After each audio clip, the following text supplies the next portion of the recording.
You're great. I'm great. We're on Free Range American. This is your first time doing Free Range American. It is. But, you know, I think a lot of our audience will recognize who you are. And if you don't recognize who I am, you'd recognize that voice, wouldn't you? Give them the voice for those of them listening through their radios right now. Come on, what do you got? That's one. I heard somebody say Jack Nicholson. I don't know that I have actual like joking around voices. Oh yeah, that's true. Okay. I can do like Master Chief. Do just a quick sing.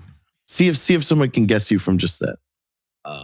What if I was nothing?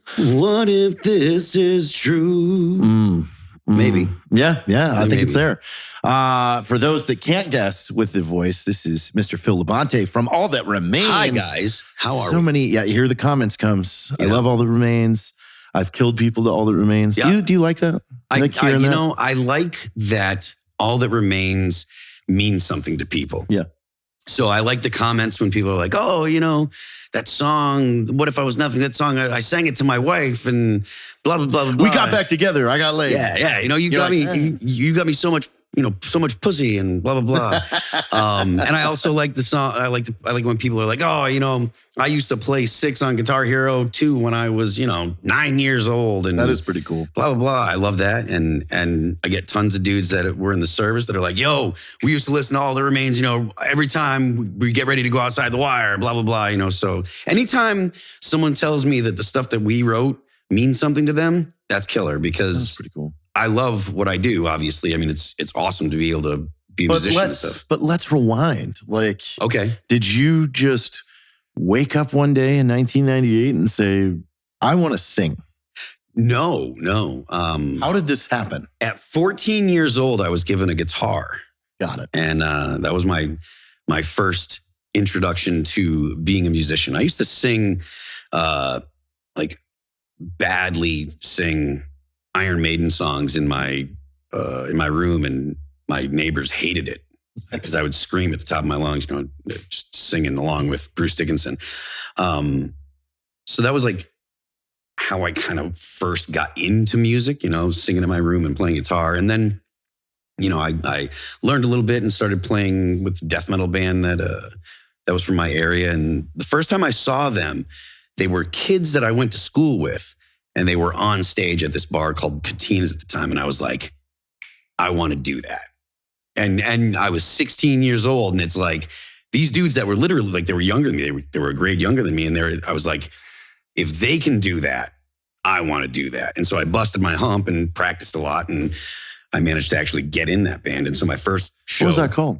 Perpetual Doom. Oh, wow. You were in a band that had the word doom in it. Yeah. Very, very 90s death metal band. It was, we were inspired by bands like Grave and Entombed and Cannibal Corpse. Cannibal Corpse. Yeah. You know, like a lot of Swedish death metal. Because there's two things we have to unpack here. Number one is, okay, what led you in the beginning of All That Remains? And then two, you guys kind of really broke out a genre. Yeah. And I want to get into that, but let's so you're in a death metal band at 16 years old called Perpetual Doom. Perpetual Doom. And we were trying to be as doomy as you could be. So it was all slow, mostly slow stuff, really heavy. And then they heard this band called Korn and they were like, we want to do that. And I was like, fuck all that noise. I still want to play death metal. So I quit.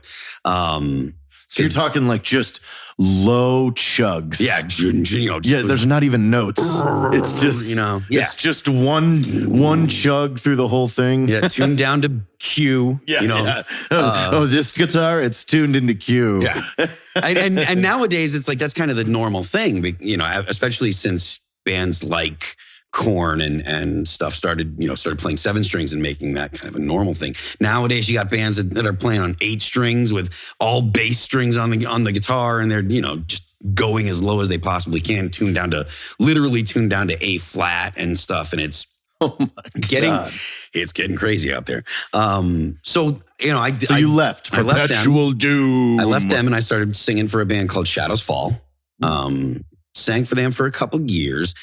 but I was doing just singing, and I wanted to play guitar again. So I started writing riffs, and that was what turned into All That Remains. They asked me to leave in 98, November 98 or something like that. And I had all these riffs started for another band, thinking that I was just going to play guitar in the band. And I was like, well, I'm probably not good enough to play guitar and sing. So I figured it's probably a good idea to get other players, and it took about a year to put together the full band. So how did you do that back then? Like pull tabs on flyers and stuff around town? One guy, well, I knew a lot of dudes I played in, multiple bands. So I knew a lot of dudes from bands and stuff. So it was fairly easy to put together a band. The hardest position that it was to fill was Ollie Herbert, the last guy that joined the band to make us a 5-piece was Ollie. He joined in 1999. And that was... Where'd you find him?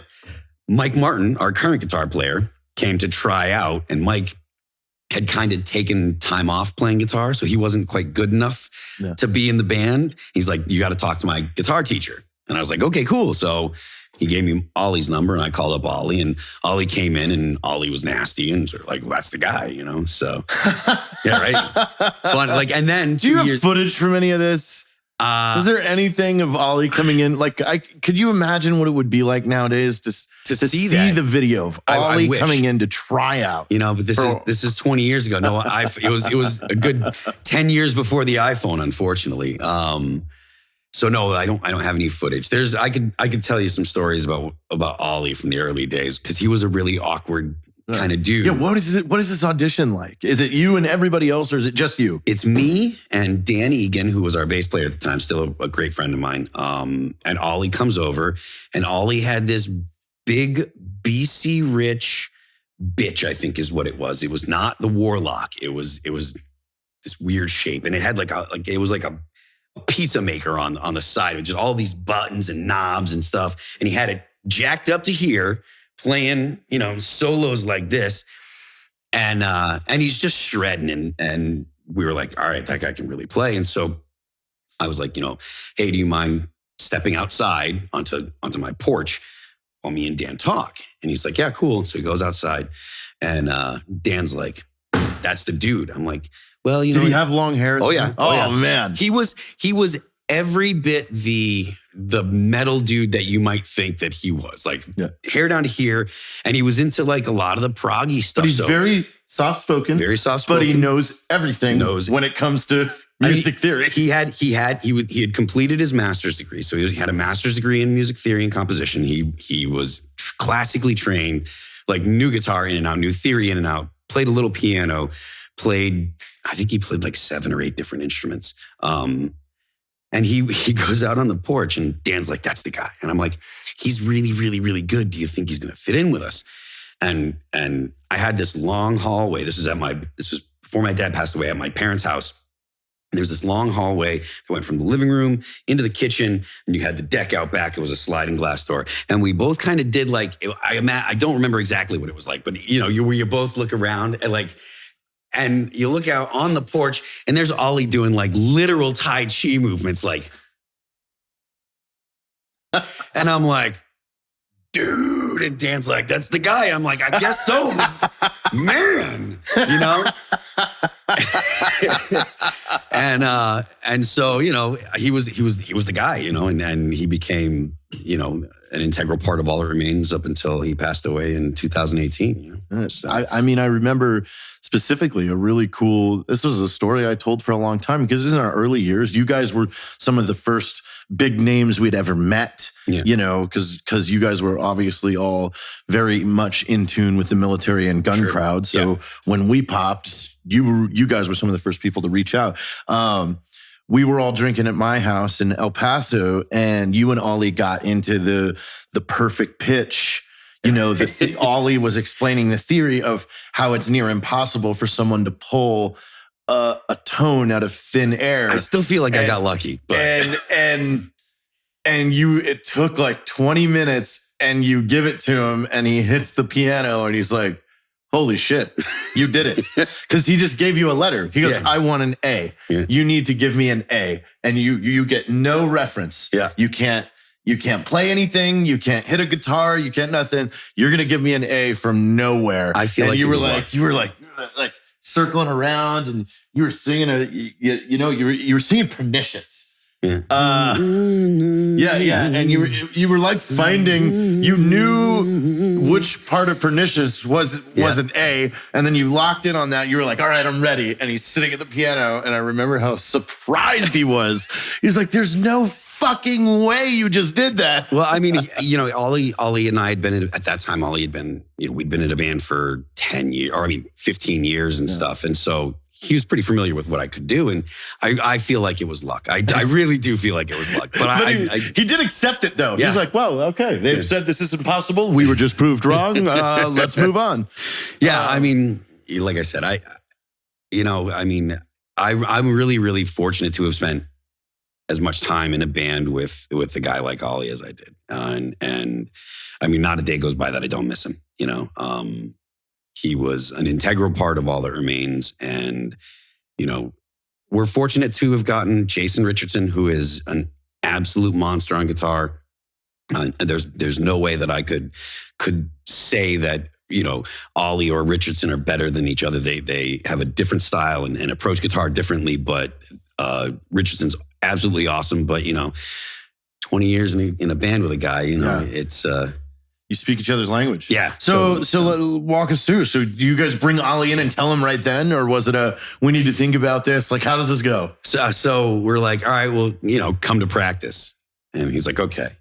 And then we were like, okay, we're practicing again next week. These are the days. Okay. And then it was like, we got a show coming up. Okay. And we just never told him that he was in the band. They're just like, just come to practice. Just come to practice. Hey, we got a show. Yeah. And then he was just kind of like, so, you never really said, did I get the job? And I'm like, well, you've been coming to practice and we just played a show. Yeah, dude. You're in the band. Oh, okay. Did you name it right away? I had All That Remains. I think it was a Yahoo search. I don't remember what the big search engine was, but I came up with the name and I was like, all right, let's see if there's another band out there that's got this name. And I did a search on, the PC back in, again, it starts smoking when you're running it. And it was just, no one had it. And I was like, that's cool. All right, so let's go with that. And it wasn't something that we'd put a lot of thought into. It's just like, that sounds cool. No one else has it. Cause Slayer and Carnivore and all the really cool single names. Carnivore. It's a great name, right? Yeah. Rancid. Yes. All the cool one word names. Those were all taken by like This Saturday. That's not a bad name. I actually was kind of impressed with it because Shane, I joined late. Those guys had already put out 2 albums, but they were my friends. But at first, it didn't ring. I'm like, this Saturday. Oh, that's a band name. Okay. Like I'm like, what am I searching? But then it's like, oh, okay, I'm done with that. Yeah, that's catchy and that's cool. Like it's because memorable. Like, in the 2010 timeframe, between like 10 and 15 was the kind of rush of social media bands, and that's when the three-word band names just went like this. It's like running out of toilet paper. We butter our bread with butter. That's a German band there, and that's real. We butter our bread with butter is a name of band. I wrestled a bear once is another band that's got a weird name. But it's like I kind of like I wrestled a bear once. It's a little long though. Yeah, I would say bear wrestler. That's not bad. I mean, that would be pretty cool. Yeah, that's not bad. Bear Tooth makes me think of Bear Tooth. Yeah. But again, it's like all the really cool metal names that were like single word or maybe 2 words. They were gobbled up in the 80s and 90s. So it was like the fact that no one had All That Remains. I'm like, snatch that up. Yeah. So Brazen Bowl, that's a good one that was never made it into a band. Brazen Bowl. You know what a Brazen Bowl is? No, it's a giant bronze bull, like a so like cow. The one on Wall Street. Well, they used to put people in it and burn them. Oh, yeah. So it was a Greek, I believe it was a Greek form of torture. You would get in the big iron bowl, and then they would light a fire beneath under. it. So it's like there's no water or nothing. So it would dehydrate you, and then your skin would start sticking and burning. And it's horrible. It's gotta Brazen be- Bowl, but Iron Maiden, Brazen Bowl. It's got to be rough. Good band name though. That is a good name. So that first show with you and Ollie, Jamie Josta booked that. Yeah. From Jamie Josta from Hatebreed. He's been in the scene since he was 14 or 15. And I think he was booking shows when he was like a young teenager. And I want to say it was at the Sports Palace in Connecticut. I forget the town, but that first show, it was okay, except our drummer blew a song. really, You know, and drummers can't do just that. got off. Just forgot the next part, and that's kind of frustrating because All That Remains has never had really, really long, complex songs. Like sometimes some of our bridges will have some interesting parts in it and stuff like that. For the most part, it's fairly, our song structures are fairly like, intro, verse, chorus, or intro, verse, pre-chorus, chorus. Yeah. So if you can't handle that, I was this close to firing that day. But drummers So are hard to first come. show blows a song. Blows a How many song. songs are you playing? I think we probably had 5 or 6. So we were doing like It a wasn't 25, many. not many, 25 minute set or something like that, real short. And so then the next night we played what was our hometown, basically, Springfield. Did you have some feedback sessions with the drummer after that though? He was good at beating himself up, so all I had to do was kind of just give him dirty looks. What are you doing? Yeah, and there's nothing that I could have said that would have made him feel worse than he already felt, because he was one of those dudes that. Come on, you're knocking the dust off. It's the first one. Well, yeah, I mean, It could have been worse. You could have forgot the words. But even then, it's your own song. You could have just sang whatever the one. Yeah, You it could was all scream. screaming. Oh, yeah, that was just mush yelling mouth then. it. I could just make believe, So yeah, it was. We got through it, and then the next night was better, and we started doing as many shows as we could. Yeah. So what happens after that? Like, it was just after that second one, you guys kind of all figured it out. Yeah. And then it was just line. Yeah, we did, and we played as much as we could and got as many shows under our belt as we could. We recorded our first full-length record, which is called Behind Silence and Solitude. We recorded that in 2000, in January of 2000, January and February.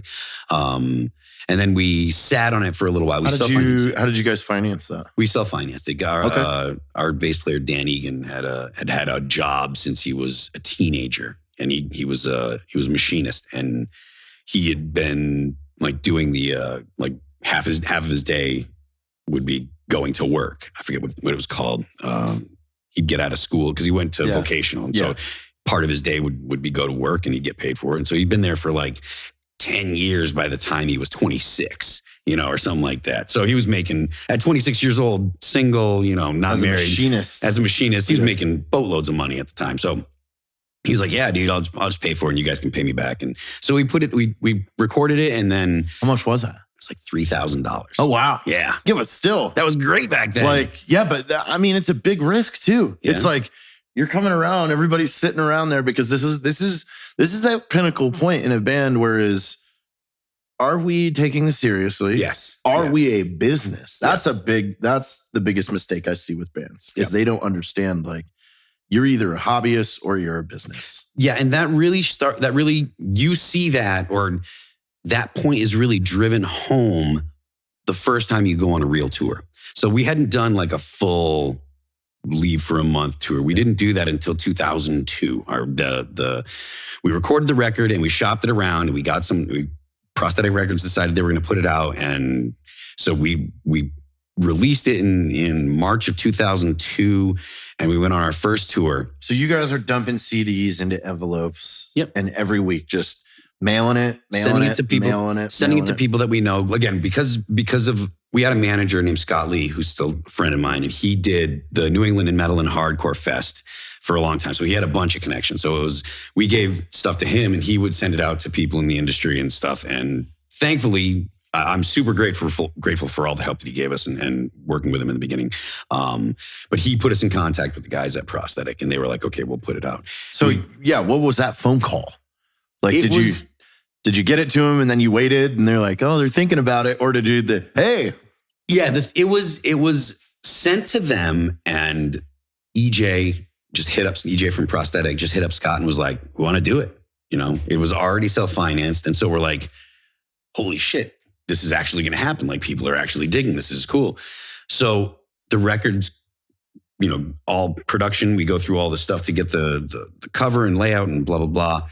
And we plan our first tour, and it was supporting The Crown, who had Thomas Lindbergh, who was in At the Gates, and Darkest Hour was on the tour. And I'm trying to remember who else. I forget the other band. There was one other band.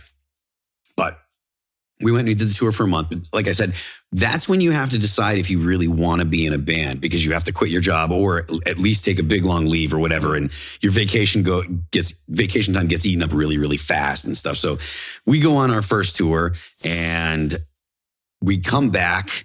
We hated being in the band with one of our guitar players, not Ollie.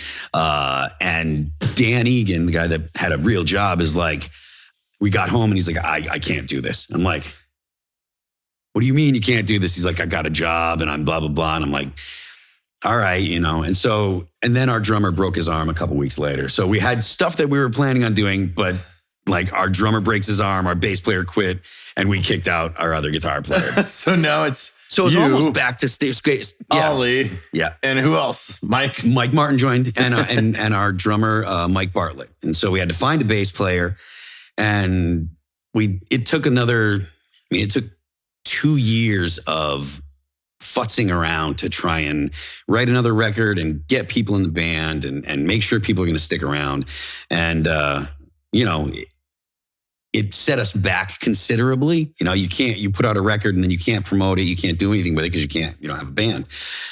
So it took us a little time to get our band back together. And even when we put This Darkened Heart, which came out in 2004, even releasing that, it was like we were starting over, and it was still hard to keep people in the band. Matt Dice, who was our bass player, he quit and he joined CKY. Like right before. No kidding. Yeah, we were supposed to go on the Sounds of the Underground tour, and he quit right before that. Is he still in CKY? No, unfortunately for him, he kind of misunderstood. He was never actually in CKY. He was their bass player. And I was like, you were in fucking All That Remains. I don't know why you're leaving to go play bass for another band. But in his defense, CKY was like his favorite band. Yeah. So he got the chance to play for them. He was hoping to join the band, but they were kind of like, well, you can play on tour. But even still, he was like, I just want to play with these guys. I love this band.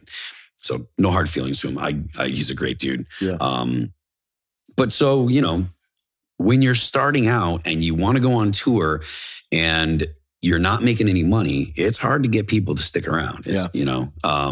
Once we started to get paid, because you're putting people's entire careers on pause. Yeah. I mean, you look at like someone like the Starting Line. Yeah. They got a record pulled out from underneath them right as they're rounding 2014, where they were promised a big deal, and then ownership changed and they're like, nope, we're cutting you guys. Yep. And you have kids that since they were 17 have never held a job and done nothing but MTV and Spring Break and tours and everything like that. And now they're all 31, 32 years old with no resume or work experience. Yeah. So it's like, that's a gamble. It's a real gamble. And they lost that gamble. It's rough. And the same thing happened to the band that I was in, Perpetual Doom. They came up with another name that was more nu metal-y, and they were called Split Shift, and they had a bunch of stuff set up. They went to LA, spent like $500,000 on a record in the early part of 2000, and like 6 months before the record was supposed to come out, their contact at the label that really believed in them and really dug them passed away. Oh man! And then there was no one at the label that gave a crap. So they were just kind of like, well, they were kind of bounced around from A&R guy to A&R guy and product manager to product manager. And they, got screwed unfortunately. And it's all because the dude that did love them didn't show up again one day. Yeah, unfortunately. That's crazy. And that happens, you never can tell what's going to happen, in your business. When did you get the roster and you freaking put lock on it? We got things together when we did the Fall of Ideals record. So we got Shannon Lucas to play drums. We wanted someone that could really play fast double bass and stuff. And our other drummer, Mike Bartlett, he couldn't quite keep up with what we wanted to do. So Shannon became available and we were like, that guy can really shred drums. So we got him in the band, and that really solidified like what we wanted to do. We had got Jeannie in the band. She was like super easy to deal with. She was into playing and she knew the stuff. So that was the lineup that we were like, okay, this is cool. And then we did the Fall of Ideals and had a ton of success. And Shannon kind of wanted to play more extreme stuff. So he was like, see ya. And then when we got Jason Costa, maybe a year after the Fall of Ideals came out in 2007, that was like the solid lineup. Hey, sit down. We interrupt this program with a dog wanting to speak. She's lost her collar too. Stop. What? She has, there's something that there's this magic ability that she has that like when I'm doing stuff on at home on my stream, she'll start complaining and be like, hey. So whenever I'm doing something, hey, sit down. No, get over here. Sit. Come here. Sit down. Lay down. Lay down. So yeah. So Jason Costa. He's an incredible drummer. And he was the dude that was like, all right, I really want to do this. And then the lineup stayed the same for almost 10 years till Jeannie got married. And she was like, hey, I'm going to spend time at home. And then we got Aaron. And, the lineup's been essentially the same. Yeah, because Aaron was your guys' tour manager first. He was a tour manager. That's when we first met him, yeah. Yeah, we'd known him from playing in bands. Like he was in Devil Driver for a while, and he played in Bury Your Dead and stuff. So we knew him from being around. And he was doing tour managing, and he tour managed us for a little while. And Jeannie was like, hey, I'm married now, and I kind of want to hang out with my husband and blah, blah, blah. So we're like, okay, we get it. That's, no hard feelings. It's cool. We understand. So it was just like, literally, Jeannie texted me and said, can I get on the phone with you? And I was like, okay. That's weird. Yeah, exactly. I was like, that's weird. Yeah, after 15 years of being in a band with somebody and it's, hey, can we talk? Like, yeah. what? I'm like, what the fuck are you talking about? So I text Mike and Mike Martin. I was like, yo, I think Jeannie's going to quit. If she quits, I'm going to give Bubble the job. And he's like, cool. I'm like, sick. So I texted Aaron. I was like, yo, you want the job? And he's like, yeah. I'm like, okay. So I called Jeannie and Jeannie's like, yeah, I can't really do this anymore. And I was like, no hard feelings. Cool. I'll talk to you later. So, and then I was like, I just texted or called Aaron. I was like, yeah, you got the job. You're in. He's like, yes. So it was literally the same, like within an hour we had Aaron in the band. That's crazy. So yeah, let's kind of go back to the genre push. Like what was music doing when you started writing the Fall of Ideals? Because this is the first time radio started putting on heavy stuff. Heavy metal with scream. Like before that, radio didn't play it. No, it didn't touch it. Maybe a little Korn, maybe but it wasn't. I wouldn't call Korn inside that genre. Yeah, definitely not. I felt like when we did the Fall of Ideals and that record came out and we had singing and screaming and it was cool but metalcore kind of had peaked.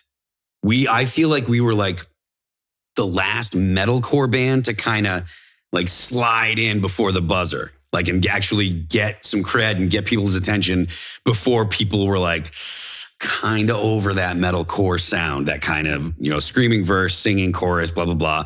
So when we did the Overcome record, we were like, we got to do something to break out of the metalcore genre, like something that's going to break us out. And so we did a couple songs on Overcome that were all singing with screams in the background, but they were mostly singing. And so when we did that, we put out 2 weeks and that song really, really hit.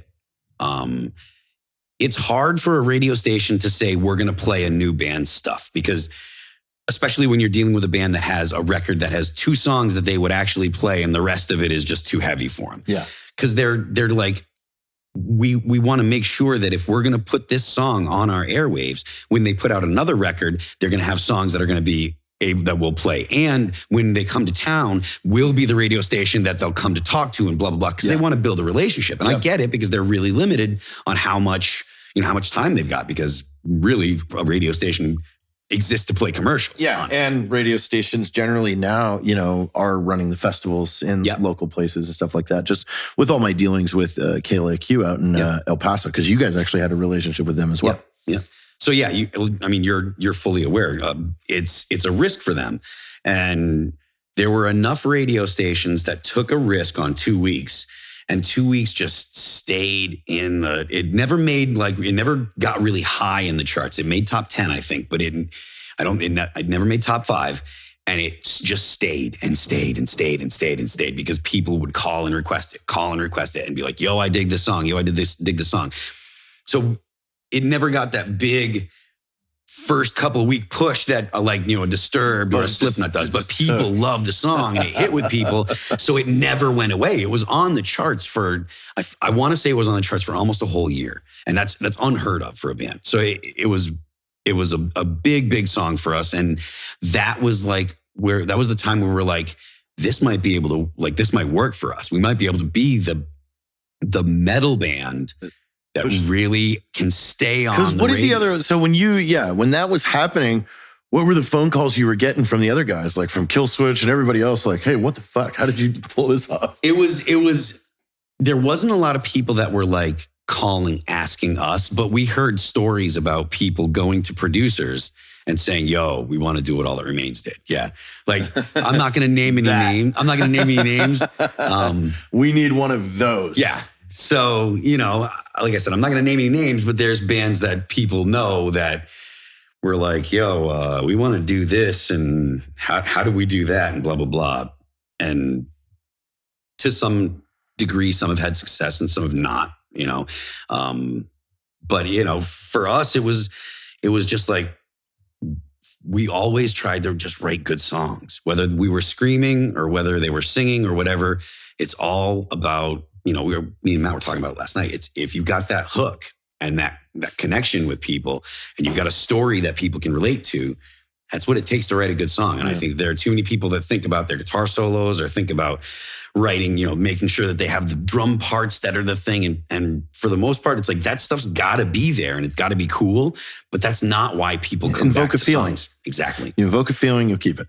Yeah. Now, so as you guys are in the rut of 2 weeks just being hammered on the radio, how does this change your touring, your lineup, where you're at when you play a festival? Was there this point where all of a sudden you just moved 3 steps up? For us, it was a slog.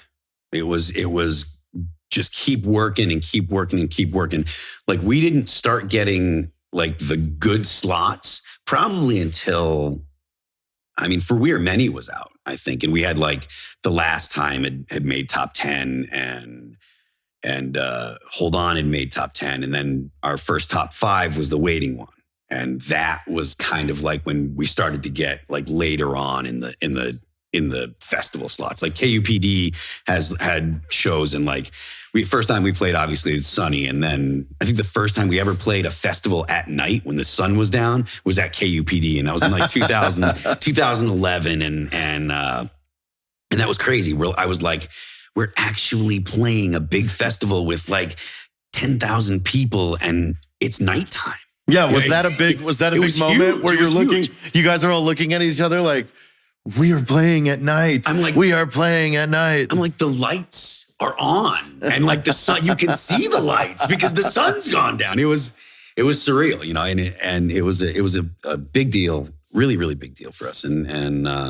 So it's one of those things that's hard to describe to someone that hasn't lived through it. Cause those, to your average concert goer, they might not get that the daytime bands are not the big bands. It's they'll know that the headliner is, but otherwise it's okay, well, I listen to these guys and I listen to these guys and I like them both. And it doesn't matter to me if the sun's up or if the sun's down. I'm going to be at the show and I want to hear the bands, Yeah, because you're very, when you yourself go to a festival, you're through a soda straw. Yeah. You look at this list and I got to be here at this time. I got to be here at this time. I got to be here at this time. So you're not paying attention to what you're saying of, whoa, we're on the big stage. Yeah. Totally. And it's nighttime. Yeah, totally. It is a thing. It definitely is a thing, So then Order of Things comes out, and is that the one that just pops? No, the one that popped was A War You Cannot Win with What If I Was Nothing. Oh, wow. That was in 2012. And that was our first ballad, like real ballad. Yeah. Arguably the Waiting one is kind of a ballad, but that was really, really dark and moody sounding. What If I Was Nothing was very much us trying to do an 80s style rock ballad. And I think the story in the song, like the lyrics just really connected with people, because people could still come up to me and they're like, this song, man, this song is the one. This is the, me and my wife danced to this at our wedding, our first dance, it's like, and I'm like, man, that is really something, Makes me feel good. It does. It sure does. So, to be able to be in a band that got our start with all screaming stuff and then write a song like What If I Was Nothing and have so many people be able to relate to it is, it's a big deal. And so once that one came out, on that record, we had Stand Up, which was our first #1 song. And so What If I Was Nothing never made #1, but it was #2. Again, and that was another one that like, it was #2 for a long time, so. Then how does touring change now? Then it was, we're playing to, 1,000, 1,500, 2,000 people as a headliner. And if you can bring in, if a radio show is happening and they promote it and you've got, 2,000 people at a show, 2,500 people at a show, that's really cool, I mean, the one that we did in El Paso and jumped on stage with you guys was easily 5 to 7. Yeah. That was a good crowd. It was a great show, and you guys were it. We were, again, nighttime, dark out. Dark out, playing, everybody's there. So, and so that's when you're like, this is really a thing now. It's not just, you go from van to RV to bus. Yeah. The bus is life-changing for sure. How about this? Like, is there, because like the band circuit's small. You guys all bump into each other all day long. So like, which are the ones that you end up running into 5, 6, 7 years down the road when you're now the headliner and they're like, oh, hey, haven't seen you in a while. You guys have been doing good. Yeah, I mean, that happens, but you try not to let it become too much of a thing,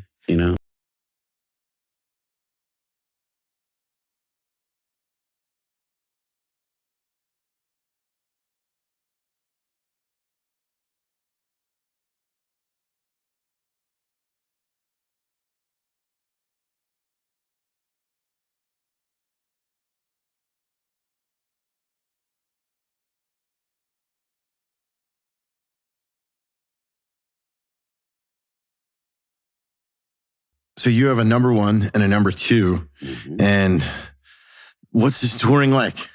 It's, it was crazy, like it was really, really, really busy. We're doing, we were probably on tour 7 months out of the year. And because this is right around like 14, 15, right? Like 13, 14. Yeah. 13, 14. Boom. 15 and 16 it kind of chilled out. Once you get to a point where you're a headliner, it becomes harder to find support tours. So you go out. You just do one big one. Well, you'll do 2 maybe. Mm-hmm. You'll do like a major market tour through your New York, Chicago, LA, big cities, and then you'll do like a B market tour. And other than that, you don't want to go and do the same cities over and over and over. You can only do, I don't want to go to New York more than once a year. New York City. I don't want to go to LA more than once a year. I don't want to go to San Francisco more than once a year, So once you kind of reach that point, then it becomes where you're trying to find support slots for, bands that are bigger than you, but for us, it was like, it's like you're looking for bands that are playing in sheds, which are playing by sheds, I mean like amphitheaters or stuff. So like big, yeah, 10,000 seats. 10 to 25. Exactly. Yeah. And there's not a lot of bands out there that are doing that on their own. You got Shinedown. That's that mid upper tier. Yeah. That's before you go stadium. Yeah. Like where you're filling an AT&T. And even with stadium, there's like, what metal bands are going to be doing stadiums? Five Finger Death Punch, and that's about it. Five Finger wouldn't even, they'll do, even Sheds. Five Finger will do Sheds, yeah. Oh, okay. So they'll do between 10, when I went and filled in for them, they were doing arenas, but they were doing, 10 to 15,000, Oh, that's right. You had to sing for them. I did. How long did you have to do that for? I did 2 weeks with those guys. And how did you train up for this? Like I didn't. Does Zoltan just call, hey, I need you to come sing? I fell asleep really early. It was like 7 o'clock and I fell asleep.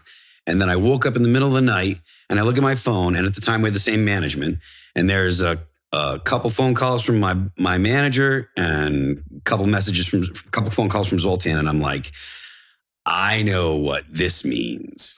And so I'm like, so I get on the horn and I'm like, what's going on? And Zoltan goes, so hypothetically, could you come and sing? Could you get on a plane tomorrow if you had to? And I was like, send me a set list right now. Like right now, I need to start getting ready. And he sent it. And the next day I got on a plane and I went to Philly, and it was a day off for them. So I flew to Philly, met up with them. And then the next night I played a show. Did you practice? Practice as in like when you met up with them, did you guys get on stage and we did a sound check? Do a run through? We did a sound check, not a whole set. How did you memorize their set in 24 hours? They had teleprompters. Oh, no, really? Teleprompters will give you the lyrics, but you kind of have to know how the melody goes and stuff. So I just crammed. And I'd already done that. I just put the listened and listened over and lined over. it up in order of what they're playing Yep. it, and just ran through the whole thing until it became muscle memory. Yep. And did you have any problems at all? Like your first show, did you? The first show, I felt like I was standing on a beach ball. Balance it, like everything. And you're just nervous as shit. Yeah, I don't know the songs because the fans do, and they're gonna be like, yeah. But the one thing that I have to say about Five Finger fans, they were phenomenal. I did the same thing for Killswitch Engage before. In like 2010, they called me up and they're like, "Can you come fill in?" And I did a whole tour with them. Killswitch's fans were not nearly as welcoming as the Five Finger fans. They were like, what is this? They were like, there's a lot of like, dirty faces. And but Five Finger, they were like, hey, we're getting a show. Yeah, they were. We didn't have to get refunded. They were like, thank you for coming. Thank you for coming and helping out Ivan. Because that was really the way that people looked at it. They were like, you came and you helped out Ivan, and you helped us out, and you helped out Five Finger, and we love you for that. And it was so cool. And the fans were so welcoming and so supportive. It was. Oh yeah, because you got to do all the meet and greets and the VIP because I did that stuff. Five Finger does all those packages and everything. So yeah, you interacted with them and got to hear this from them. I'm sure. People were phenomenal. They were absolutely wonderful. They made me feel so good and so welcome. And then by the end of it, you had it and you were just like, let's go. You're having fun. Two shows were kind of and then the rest of the shows that we did, I was like, I got this. Let's go. And what did Zoltan think? Zoltan loved it. I mean, there was some time, like they recorded all the shows, right? So they had Pro Tools rig and they were recording everything. And there were times when they would listen back and I would hear them talking and they'd be like, because I mean, I can imitate Ivan's voice pretty well, and so it was, very flattering. It made me feel good. That's pretty cool. Yeah, you hear something like that, like I would feel pretty good. Like, yeah. I can't tell. I mean, because Ivan's one of the best out there. So for them to say that, it was a huge compliment. And so I was like, I appreciate, that you guys called me and thank you so much. And they were like, dude, thank you. Cause you saved the tour and da-da-da-da-da. And it goes so far beyond just the band. And as much as I appreciate the fans and stuff, it even goes beyond the fans because that tour had, there must have been 100 people on that were crew members between Five Finger, Shinedown, and the other bands. And so it was right before Christmas, and they expected to have an additional 2 weeks of pay. And if they couldn't find someone to do it, all those people would refund. Yeah, everyone. Yeah, and all those people they'd have lost work. Like they'd planned on having X amount of weeks of work, and it's right before Christmas. It's like, so I could go out there and not just make sure that the fans could see the show and make sure that the bands could play the shows, but make sure that all those people that were working that were relying on that paycheck, that don't go home and get publishing checks every couple months and get, have all the other ways of making money that bands do. All those people that just get paid for the hours that they're there. I got to make sure that they got paid. And so that was like the icing on the cake, is like, I know that I was able to help a lot of people make sure that their bank accounts weren't, messed up because, right before Christmas because of this. So.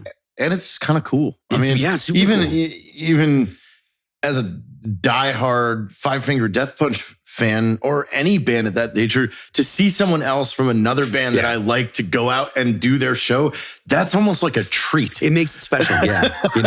Because to be fair, most of the time, if you're going to see a Five Finger Death Punch or whatever, most of the fans have seen them once before. They've been around a while, so people have seen them, and they're like, so I saw them before with Ivan, blah, blah, it's blah. like, well, let's see how this goes. Yeah, exactly. Actually, sounds pretty good. Okay, I'm a fan. So it was great, and so for fans, it's kind of like a special treat. And the fact that I was fortunate enough to be the guy they called, I really appreciated I appreciated that they trusted me to do the job. I mean, and you were the one they called. Yeah. That's cool. Like, it's cool. Oh, we need a singer on the fly. And then you delivered. And, that's a reputation builder there. Yeah, You never know when you'll get another call. I didn't think that it would happen. After I did the job for Killswitch, and they again called me in the middle of the night and they're like, can you get on a plane in the morning? And after I did that, I didn't expect to ever do that again. And now people are like, oh, who's going to call Phil next? 2022, Garth Brooks goes down. You're in. Garth, I got this one. I got it. Give me your call, man. Ladies and gentlemen, we're still holding the Garth Brooks concert, but Phil Labonte will be stepping in. Yeah. I know some Garth songs, man. I like Garth Brooks. Oh, man. So what now? What can fans expect? What can we see? This year is the 15th anniversary of the fall of Ideals. So we've got some stuff planned for that. There's going to be another All That Remains record. I was thinking that it was going to come out this year. I'm not sure that will happen because of some stuff that the label is doing. Excuse me, because of some stuff that the label is doing and because of the anniversary. So that it might be next year. COVID threw things into flux is probably a good way to say it. So we have some shows booked this summer. So hopefully, they don't get canceled. I hope it's not hard for you guys, because like you touched on about you filling in right before Christmas, the hardest group that has been hit are the crews that support all these tours, because they've just got nothing. Yep. There was a lot of like fundraisers and stuff like that were happening last year. But like a lot of things, it's like for the first 6 months or so, it's like people are paying attention, and then, it kind of wanes off and people kind of forget about the fact that there's still a lot of people out of work and there's a lot of people struggling still. And so, I expect that there are going to be people that are going to be hungry to get back out on the road. But I also anticipate that there's going to be a lot of people that are like, I don't know that I want to take that chance again. I found this job that's been holding me over. I don't want to go ahead and. Yeah, that's why I'm saying I'm wondering how difficult it's going to be to get production crew and everything back. Yeah. Because these guys all had to go find new careers, and they could be a year into them right now and like, you know what? Maybe I don't want to travel anymore, and this pays better. Maybe there's a kid on the way now, and it's like, I don't want to go because my wife's gonna, wife's gonna have a kid. And so, I mean, there's a ton of that, and that's something that has definitely crossed our minds. It's just a matter of, I have faith that we'll be able to find some people to do it.